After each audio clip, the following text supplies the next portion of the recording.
What's going on, YouTube? This is SG1 Sports here at the Voice of College Football. In this video, we're going to preview the 2023 schedule for the Tennessee Volunteers.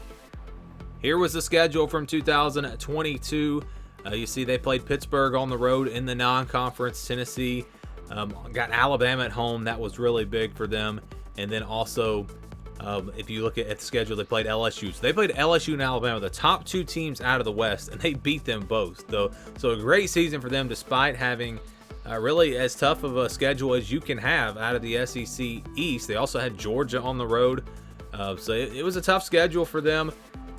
Non-conference, the Pitt game was, of course, the big game. Other than that, they didn't really have much on the schedule.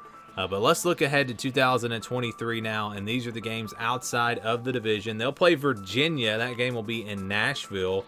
They'll play Austin Peay, UTSA, and UConn. So not exactly a tough non-conference schedule there. You know, a few years ago, Virginia was in a New Year's Six Bowl, but not expected to be a very good team this next upcoming season. So that's not a big game. I know it's two Power 5 schools, but Tennessee should be able to handle that one pretty easily. And then you look at their schedule against the West. You know, they always have Alabama, so it's always going to be a tough schedule. Last year it was LSU. This year it's Texas A&M, and I think Texas A&M could be one of the top three teams in the West this year.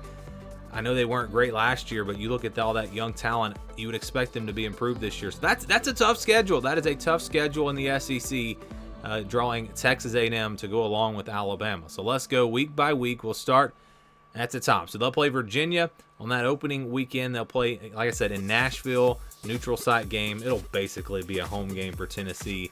And then it's Austin Peay after that. So no reason why they should not start off 2-0. But then they jump into SEC play with a road game against Florida.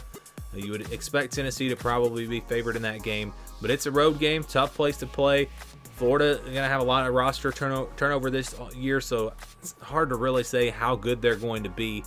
But that could be a tough test there on the road, of course, in the SEC, like I said, always is. Then they'll play UTSA on September 23rd. This has been one of the better Group of 5 teams in recent years. Not sure how great they're going to be this upcoming season, but that's not a game where you're just going to go out and win 70-0.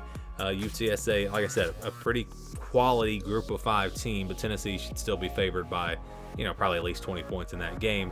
And then they'll close out the month of September with South Carolina. They will play them at home. That'll be a revenge game, big one there for the Vols. But first month of the season here in September, really not that tough. Florida, South Carolina, those will be challenges, of course, in the SEC, but not any games where you'd say Tennessee is going to have a hard time winning. They'll get a bye week after that South Carolina game, so a pretty early bye week. And then they'll go into the month of October with a game against Texas A&M. That will be a home game against the Aggies. That'll be a big one there. And I think that's the game that's probably going to set the tone for the season. If they're going to have another really good year, they're going to have to win that game. If they lose that game, you could see how things could kind of get pretty rough in the second half of the season. Because after that, it's Alabama on the road on October 21st. Obviously going to be a very tough game, a revenge game for Alabama on the road. I mean, that's one that's I think is going to be really tough for Tennessee to win. And then after that, it's Kentucky on the road. So back-to-back road games. Kentucky, will be a quality team. Tennessee should have the advantage there, but on the road, you never know. And then they'll have UConn after that. So I would say an easy win. UConn was actually pretty solid this past season. They were a bit of a surprise. They'll play Missouri on the road after that.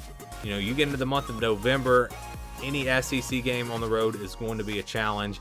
Then it's Georgia on November 18th. Obviously going to be a huge, huge game there. That's the game, I think, for Tennessee. That will determine their season.